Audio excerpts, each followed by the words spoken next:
Good morning, and welcome to our Resilience for the Future panel discussion.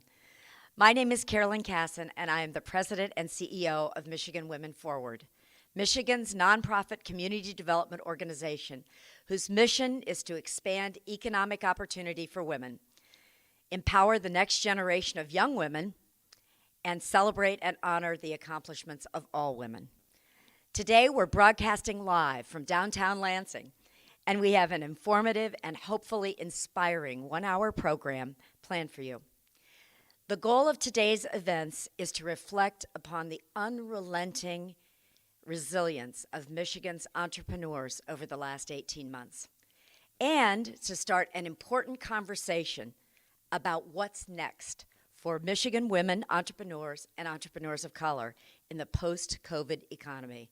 And isn't that a great phrase, the post-COVID economy? MWF is proud to sponsor today's event with Independent Bank, MSU Federal Credit Union, and AARP. The Independent Bank has been a longtime partner in our network, and they have supported women since 2014 with MWF by sponsoring our Women Up and Learn summits, our pitch competitions, our Resilience Fund last year during COVID, and now this breakfast. Although our focus is always leveling the playing field for women, we know that there are many men out there who champion our work. And the president of Independent Bank, Brad Kessel, is one of them. Although he could not be with us today, we want to let him know how much we appreciate him and how much we thank him. But we're thrilled to have Cheryl Bartholic, Senior Vice President of Independent Bank, here to kick off today's program. Cheryl?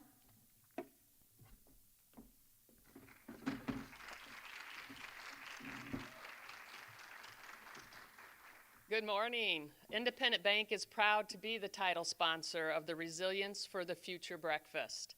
We have been involved with moving women forward for the last 7 years as a donor and a supporter. In addition, our employees have provided their time and expertise to many of the MWF seminars, the Microloan Committee, and one of our employees, Bridget Murphy, sits on the MWF board. Two of our employees who have volunteered for MWF events are here with me today, Sue Folk and Chelsea Carpenter. Independent Bank was recently recognized by 50/50 Women on Boards as a 3+ company for having 3 or more women on its corporate board of directors. 50/50 Women on Boards is an advocacy campaign driving the movement toward gender balance and diversity on corporate boards. We are a regional community bank headquartered in Michigan. We believe in supporting women and minority-owned businesses throughout the state. Our partnership with MWF made sense for us, as Independent Bank and MWF have a shared commitment to seeing small business owners succeed and achieve economic equity, and we both are committed to making communities stronger. MWF did a wonderful job in May of 2020, creating and implementing the Michigan Entrepreneur Resilience Fund that provided recovery grants and microloans to small businesses.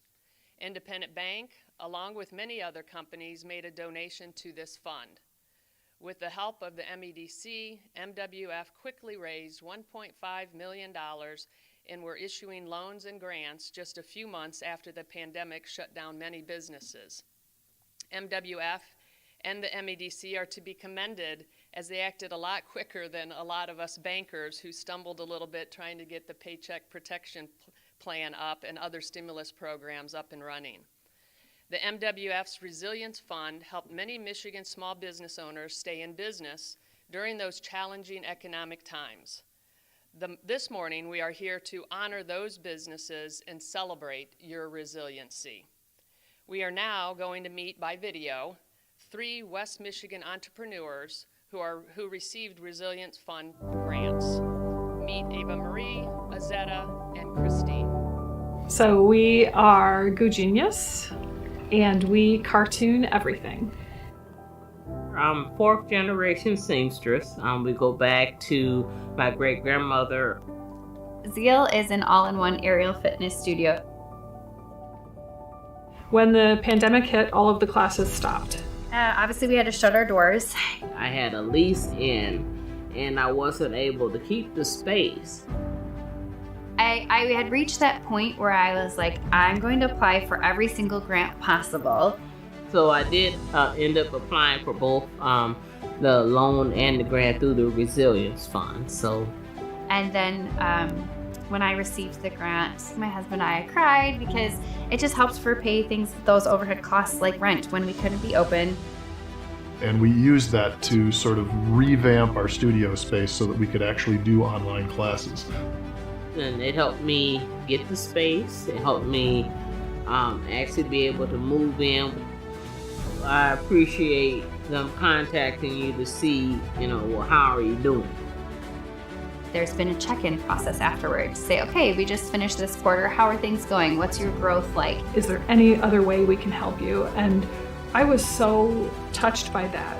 So I was able to do all of that with it and keep things going. Understanding numbers to drive business decisions has been a huge shift. And again, connecting with people who can help walk you through that with other local business women.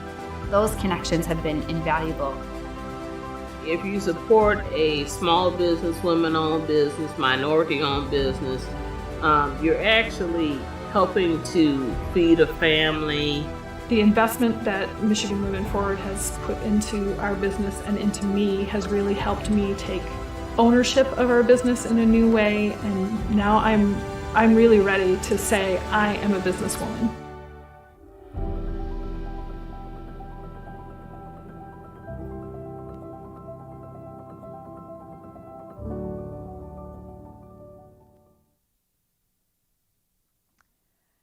Good morning.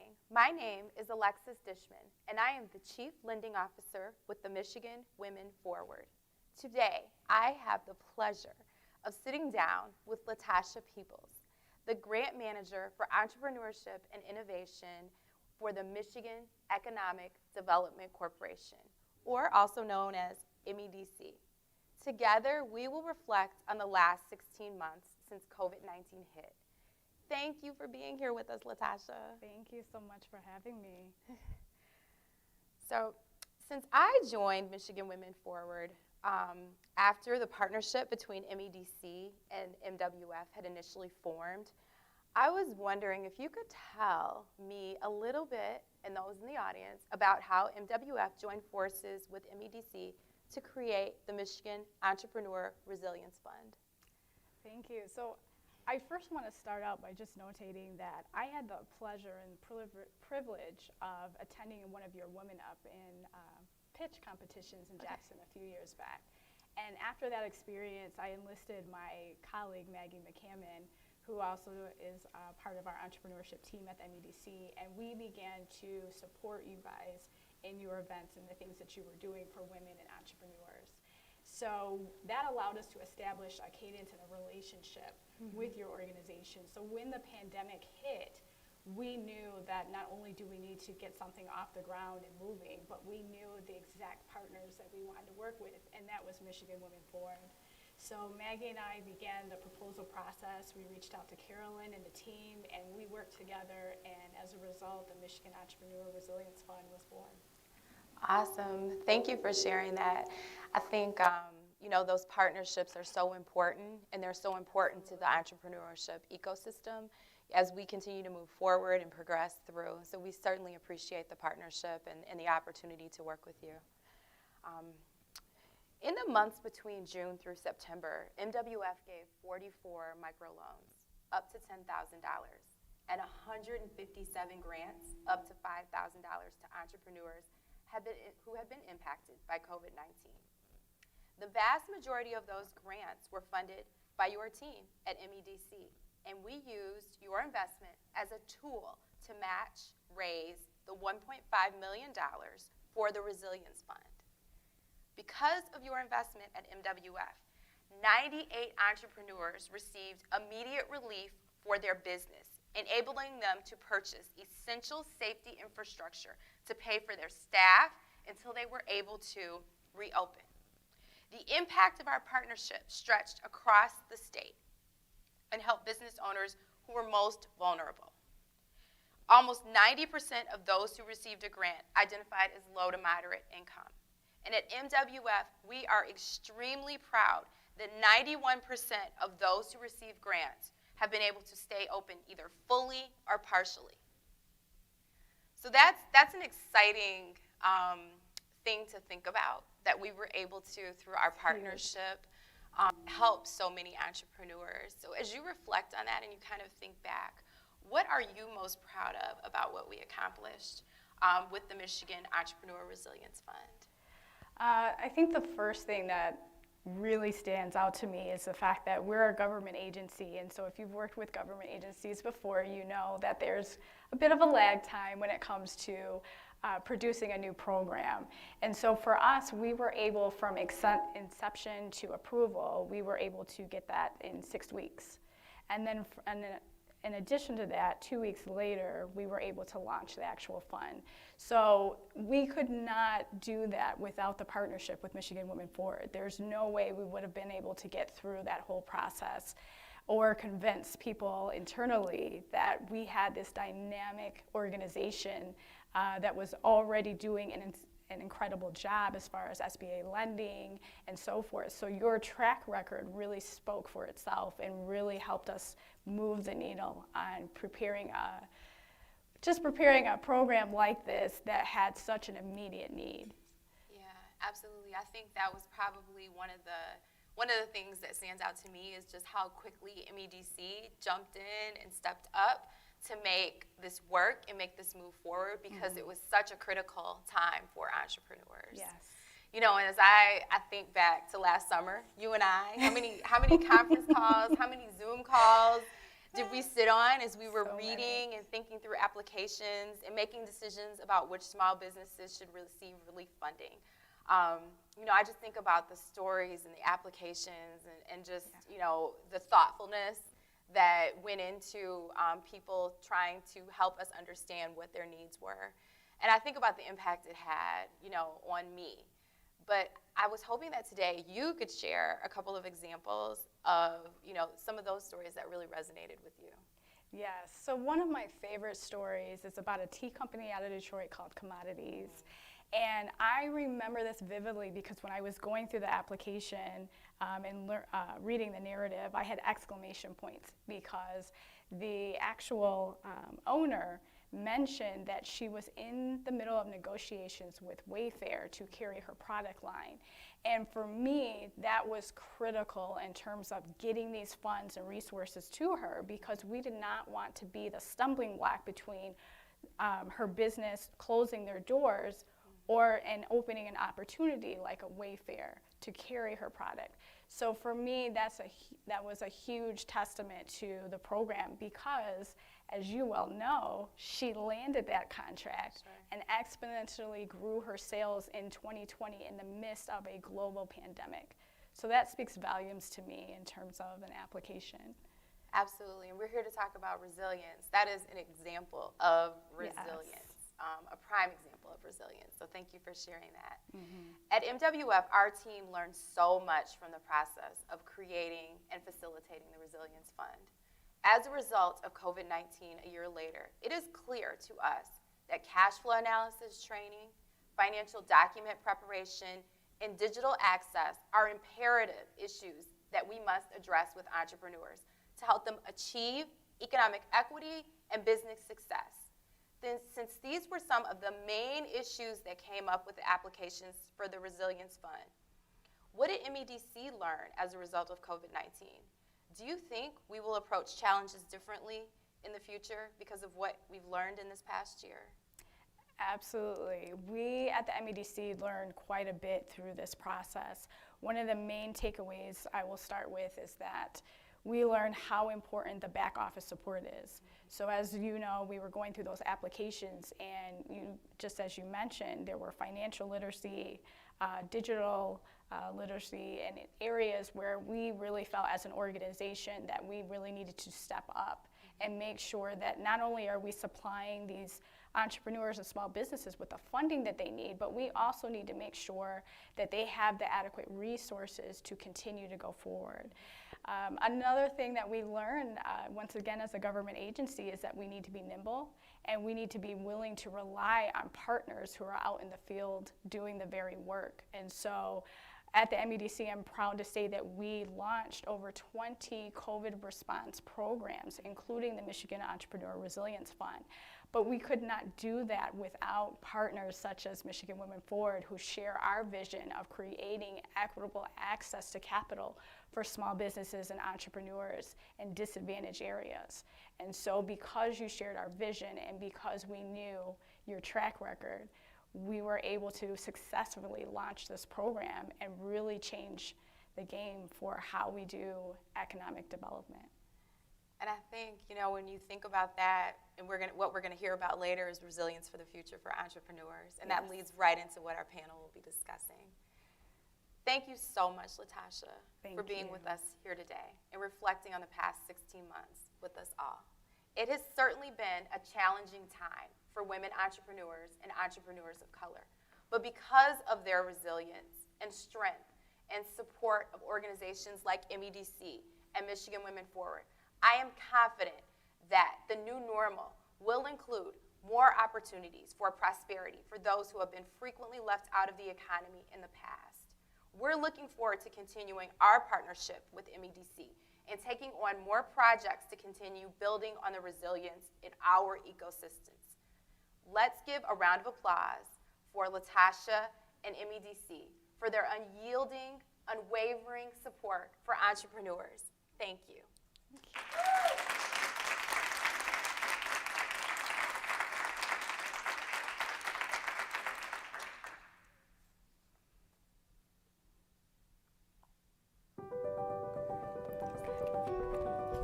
In the past 10 years, I started dreaming about opening a salon that had the capacity to service clients regardless of ethnicity, race, and gender.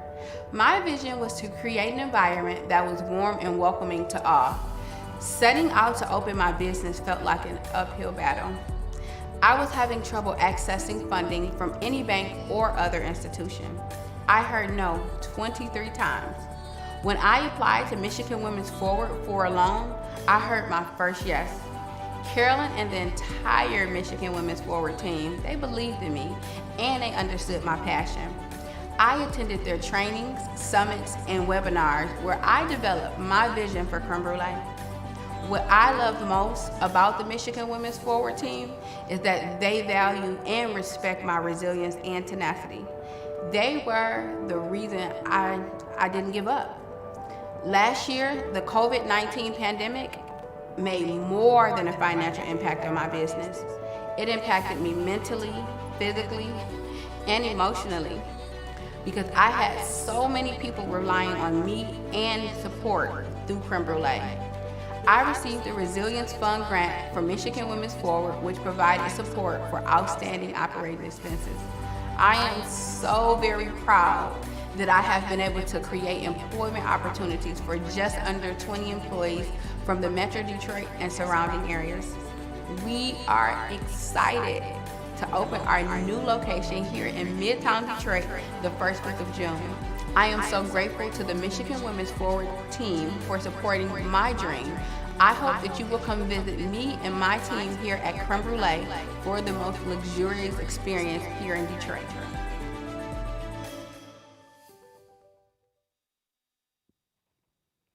Welcome. I'm Jennifer Firestein, Associate State Director for AARP Michigan. I'm also a WOTV4 crew woman. I provide on-air daily tips in West Michigan and also co-host the AARP TV show Real Possibilities. And you might wonder, how does AARP fit with entrepreneurship?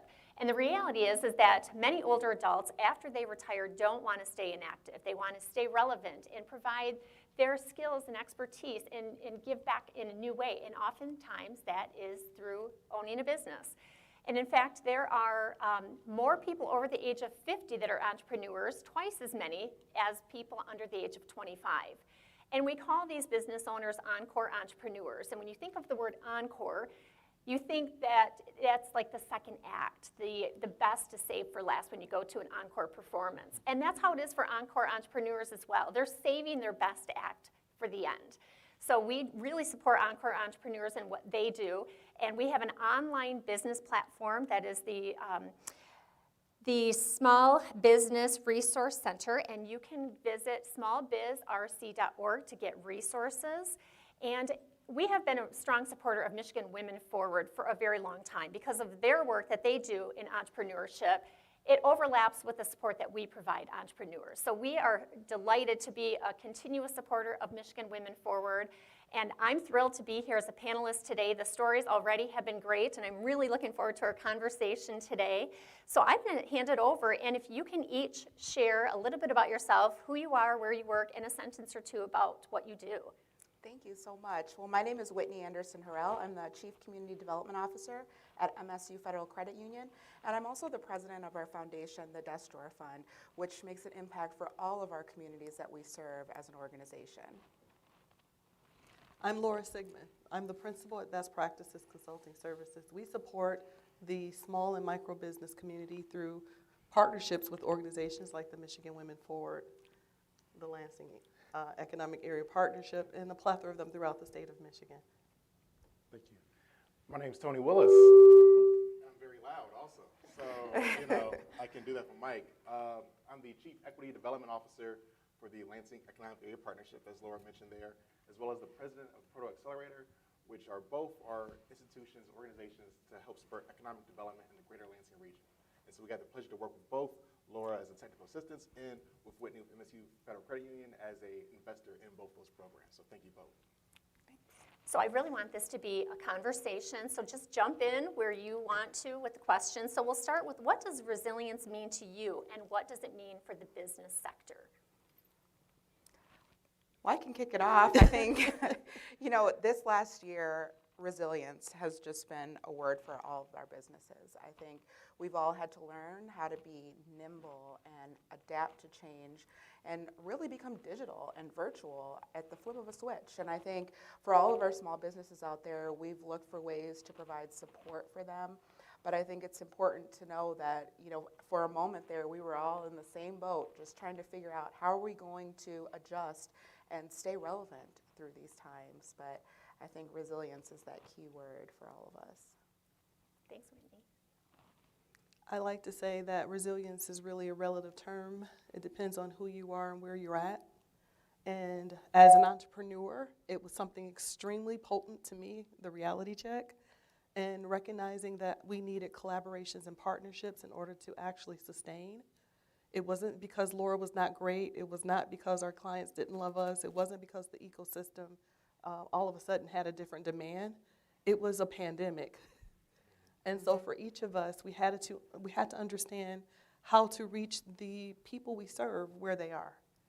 And so resilience for me is recognizing that they retool because they're entrepreneurs. It is the spirit of entrepreneurship that allows you to be resilient. It is not by definition how we perform or participate. It is how we activate. So I think resilience is something very different and unique to each individual. Spot on. I couldn't add too much more than that I believe, if humans are nothing but not resilient. With any time that something's thrown at us, we can either adapt and persuade and persevere and move on with it and as best as possible, or not. And the option of not is not something we can do. And so that spirit that Laura mentioned with entrepreneurs, we've seen that tried and true through many of the programs that we've even heard in the previous session, that entrepreneurs have make a pathway, they adjust, they want to continue with their business, the business is your dreams, and that resiliency breeds and sees and seeps through each aspect of their being. So it's been over a year since the pandemic hit. How are small businesses grappling with the challenges today versus then, and what still are the challenges today?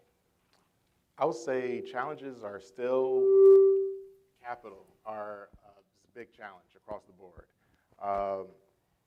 There's been a great number of programs that have come out that have been super beneficial to everybody, but the need is still there and still vast, right? And I think a lot of these things are a lot, the pandemic, didn't just unravel certain things in society. It also took the linen off and showed what some systems that were already in place that were causing some of these systems these symptoms in the first place. And so capital and access to capital and all different types of capital is a major hurdle that a lot of entrepreneurs need, whether it's your traditional lending aspects, the grant programs that we have here, investment capital. It's, you know, we have to be a little bit less risk adverse at this point in time to keep the entrepreneurial engine going, because when we think about the wealth gap in different communities, that really plays a part in the capital that individuals have to start and grow their business. So that's one thing specifically. And then I also say that entrepreneurs have adapted to be more in the digital space, but there's still a lot of technical training that needs to go on to really further cement that relationship with the digital space. And I think partners in the community like MWF are doing a great job to help address that. I like to say that when we look at the challenges, again, I like to look at the individual, right? Access to capital, for the most part, is a very, very, very huge deficit for certain populations. But we also neglect to pay attention to our systems approach, which still further propagate the challenge of being a successful entrepreneur. We learned that through the PPP. We learned that through the EIDL. We were excited about seeing the Resilience Fund that the Michigan Women Forward was able to promote. We saw it through the Michigan Restart Grant. But to the entrepreneurs who may be viewing this, grants are not your solution, and you should not make that another hurdle. It would be just one more challenge. You need a sustainable business model. That's the reality of where we are. Everything in the ecosystem sounds great when we talk about the number of dollars coming into the community. When we talk about loan opportunities, you must first have a sustainable business model. That's your first challenge. Get past open. Access to capital at Michigan Women Forward and other organizations. Technical assistance is there for you. Do not make the assumption that failure happened because of the pandemic. That's only part of it. We're past that now. Having a sustainable business model is really our next key. Yeah, I would definitely agree with all of those statements. I think one of the main things that we've seen as an organization with a lot of support that we've had out there for our small businesses is all of the new challenges that are coming out of the pandemic, which for many has been the opportunity to have people working in their small business. And so how do we also, we talked about sustainable businesses and how do you stay sustainable? And then as we're coming back, how do we also have that balance with keeping people on our teams and working to meet them with this new hybrid world and, the balance of new expectations for all of us. So I think there are a lot of things out there that we've really had to figure out a new way of moving forward, which has also been just very interesting to navigate as an organization. And what advice would you give to entrepreneurs who are not sure what they should focus on during the pandemic recovery period? Laura? I sort of think, again, it goes back to your business model, but better than that, I use this phrase often and a lot of people think it's gimmicky, but it's true. Your network is your net worth. Connect to the people who can make a major contribution or impact. And I don't mean by dollars, I mean by relationships and connections. That's what you need to really focus on. Listen, as the principal with people on payroll, going through a pandemic, trying to assure them that we weren't going to close their doors, when I really had no idea what the next steps were for myself, I had to dig deeper into my relationships. Having Carolyn and Alexis say, yes, we're still going to support these communities, we're still going to do this work. Having a new relationship with LEAP, saying, yes, we want to get this money down to the street to those real businesses on the retail level who've really been shuttered for a very long time. Having successful networks that are really able to help to stabilize your foundation is really key. So coming out of this it doesn't matter if you're a retailer or if you're a construction trade person. Your network is your net worth. Plug in so that you can have all of the equities necessary and those who can actually sort of like solidify your space.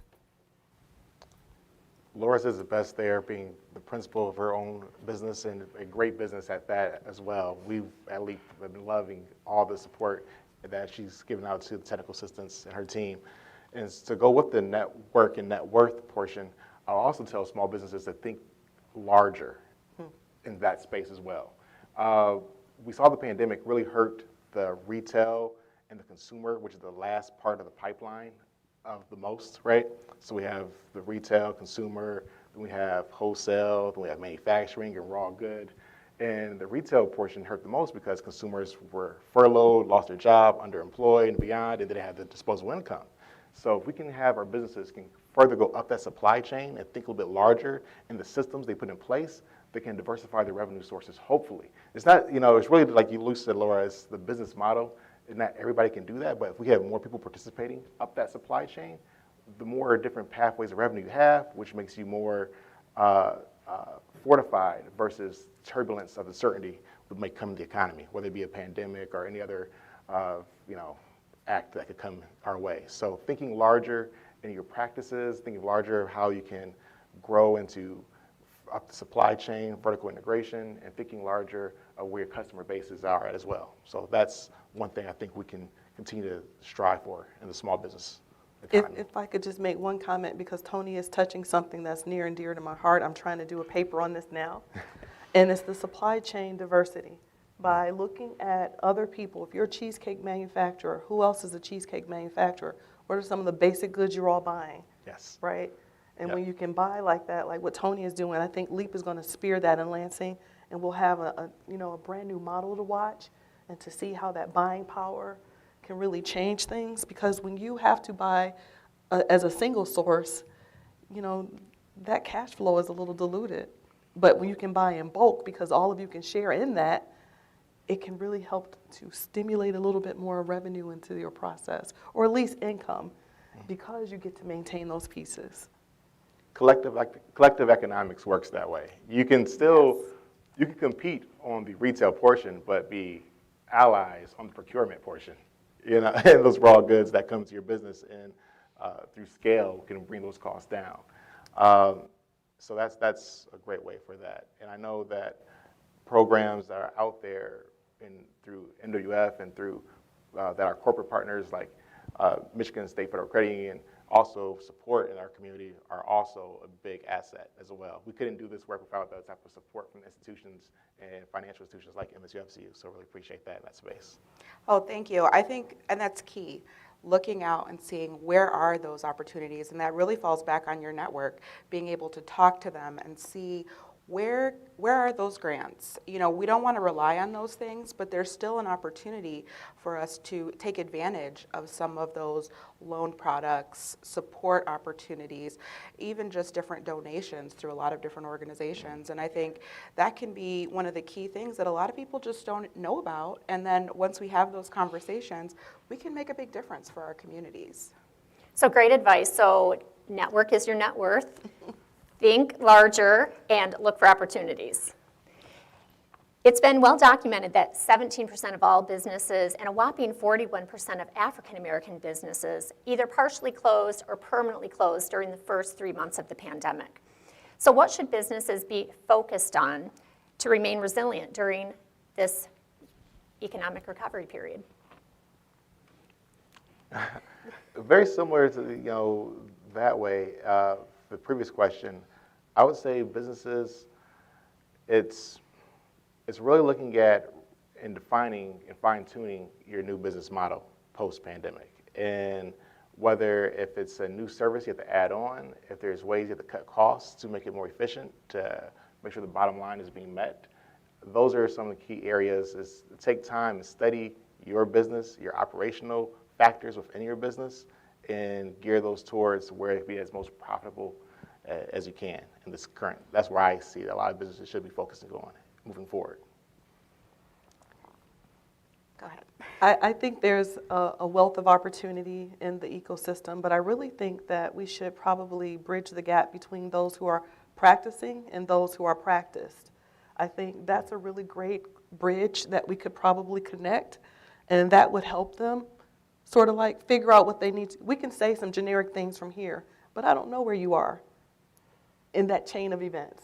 I don't know where you are. Are you at the front of the train, the middle of the train, or at the very rear? Having practicing participants connect with those who are real polished, who've seen and weathered the storm, is a great connection. It goes back to your network, but it also goes to bridging the gap. I think they need to focus on who's been here, how did they get around it, what can I implement that they did very well so that I can actually, maybe, not every business model is the same, but there are some practices that can be employed, that can be, adopted into your own space. And I also think that you have to have a better banking relationship.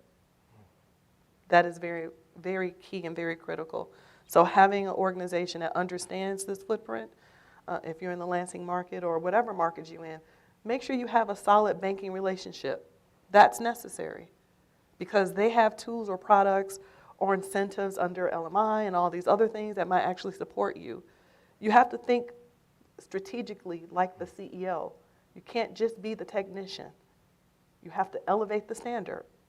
I think one of the important things to do is look back over this last year and what did we learn?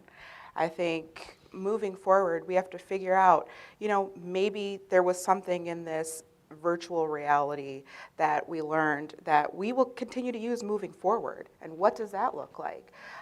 From our financial education perspective, we've taken everything online and we've seen engagement go through the roof. So maybe it's also taking the time to really think about, there may be a few ways that we were forced into doing things, but now I think we could capitalize on some of those opportunities as well. I think, there are definitely lots of products and services that are out there. We have our Back to Business loan, which is a loan that provides opportunity at a low interest rate for businesses and helping them work through some of these things. But I think we've all learned a lot, positive and negative, and there are some opportunities, though, for us to continue to grow and expand in ways that maybe we never thought about before. Anything from you, Tony? No, my point follows very closely with both Laura and Whitney in that space. So stories of resilience are really the heart of what you do and Michigan Women Forward does. So can each of you share a story of resilience demonstrated by an entrepreneur, maybe a minority-owned entrepreneur business or a woman-owned business, of these business owners who really fought through the obstacles, really pushed through, and maybe even got their capital during the pandemic? Yeah, I'll touch one, actually do a personal one here. I do my wife. So yes, this is fraught with danger in this space here. So she's an entrepreneur. Michigan Premier Events is her company. She's been in existence for the last 4 or 5 years now. And so it's an event planning, management, and program company for corporations, nonprofits, and municipalities. And so come 2020, pandemic starts, and the first thing that gets closed down, anything where people get to gather. And the event industry takes the biggest shutter possible. Then right after that, it's retail, specifically with the food and goods service. And so, I saw it in her eyes. It was like, oh wow, like this is happening, and where can I go to pivot? How can I, everything starts canceling, contracts are being postponed or paused to later on to see. And we never knew the pandemic would last 15 months or beyond, right? We thought it would be a minor shutdown or a slight inconvenience, not over a year in time, right? Which is, I guess, still slight in the grand scheme of things, but, the here and now. But my wife showed that resilience, tenacity, and forethought to learn and develop that, hey, the virtual space. She was well accustomed to Zoom, to Hopin, to other programs ahead of time to actually do the virtual space for events and then managing programs and partners in that space. Then comes the broadcasting. We saw people get more familiar with StreamYard and other programs to help broadcast their events on social media to actually have it be interactive, get a larger audience. Since you can't get that larger audience in your venue anymore, I had to get it out to the people in the public. And then working with other news channels, because now we have a more captive audience, both on whether your smartphone or your laptop or watching TV, because we were at home now, you can actually post these events on a larger media, because media is looking for that attention too. So actually to stack those levels of engagement. So that was, beyond that, coming towards the end part was the hybrid space of how can we have people actually interact both when they're physically and virtual in that space. So my wife has shown a great level of growth and development, and just overall the ability to be like an alchemist to make things out of these these moving parts, and to make a thriving business. It was a great, it was a tough year, but she did well. She was able to come out strong in 2020. Wasn't the growth that she wanted, but it wasn't a reduction. It was pretty much a parallel 2019. Yeah. Thank you, Tony. Thank you. Laura, do you have a story? Sure. So there's a company, Love and Touch Learning Center, and it's one of the MWF's clients. So when we designed the business plan more than a year and a half ago, they were able to execute it this year during the pandemic. They really thought that they would be able to garner enough heads to actually cover their overhead, and to the business about 6 weeks in, that wasn't the case, and she started to have, she was hyperventilating. Oh my God, I've got this loan, this debt is coming, and all the rest. Resilience. We decided, let's change our strategy. Don't just market to the zip code 48221. Let us now find exclusively those who are considered essential workers. Let's identify exclusively the essential workers. Let's find every hospital, police station, any and every civil service that has to go to work every single day. And if we can just convert several of them every week, we'll get your head count to where it needs to be. Your destination very close to where they work or where they live. And with that concentrated effort, she is a sustained business, right? So who knows when everything lifts, if they go back to letting things happen differently. But if she can continue to maintain that customer service, she'll stay alive. I'm excited about that. Yeah, great. And Whitney, how about you? Yes, the organization that we worked closely with was Hilltop Yoga. They had an opportunity, and when we're talking about being nimble, when they switched over to virtual, they were able to stay virtual and then have some expansion into the Chicago area. But I think one of the things that so many of us has learned is like, how do we do that? And there are lots of businesses out there. I think it's important to share those best practices to figure out, but that's definitely one of the winning stories. They took advantage of our Back to Business loan, and they were able to stay virtual, and now they're expanding. So. All right.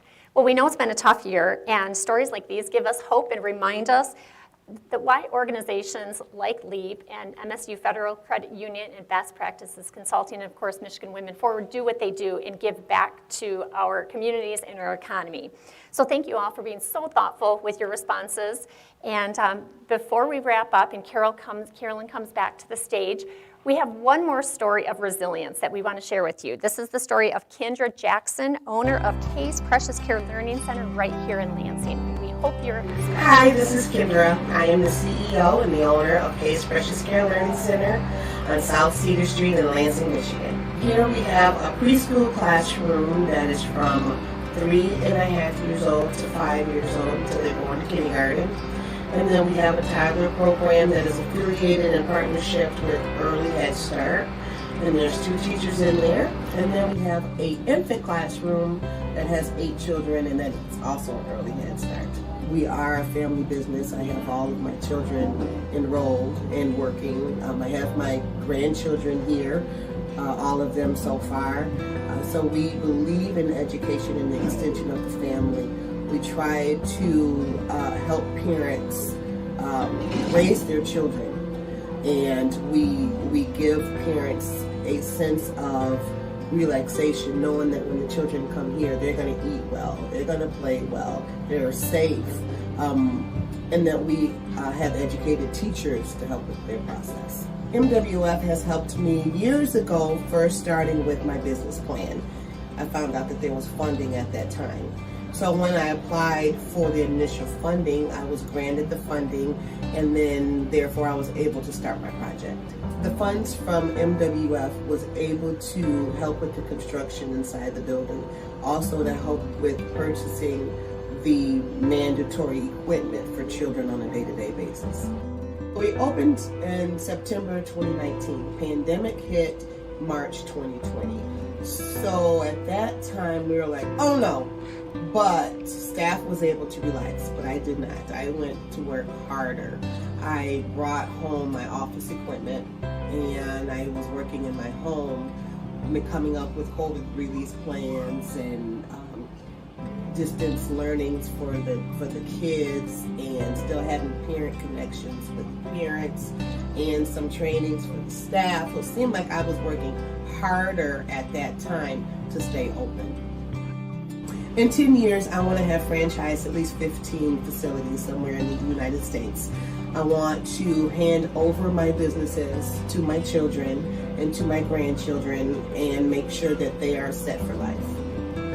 I want to thank MWF so very much for supporting me so that I can fulfill not only my dreams, but the ambitions of my family. I want to thank you.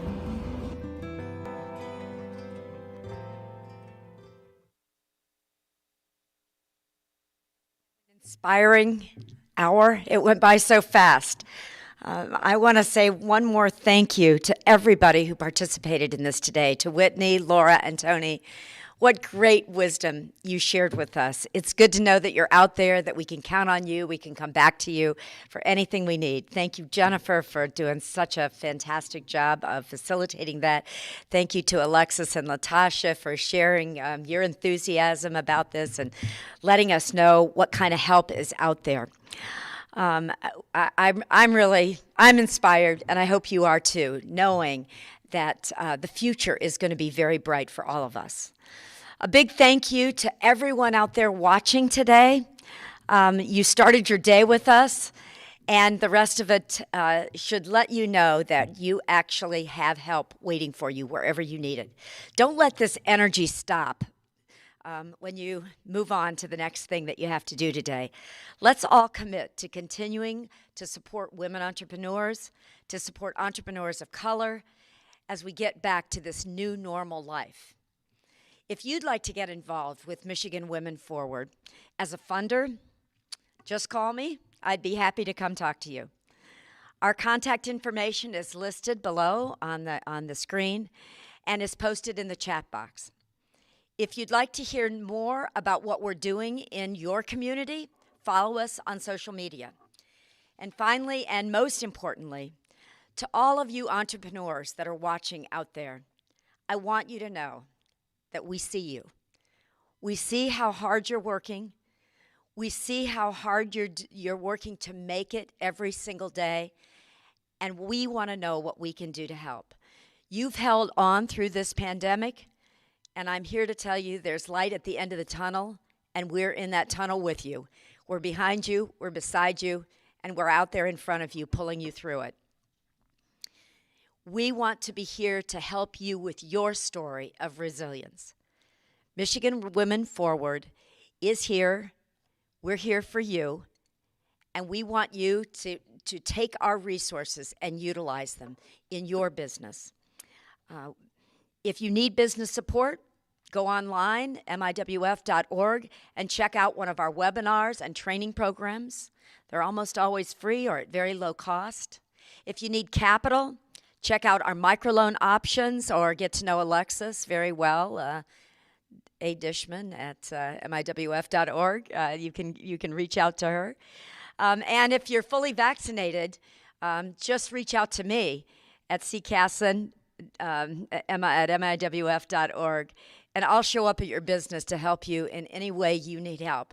And I'll give you a hug as well, because I don't know, that's what has helped me actually get to see people for the first time in a very, very long time. So MWF is here with open arms, ready to support you. So just let us know what we can do to help you. Thank you for tuning in this morning, and have a wonderful Wednesday.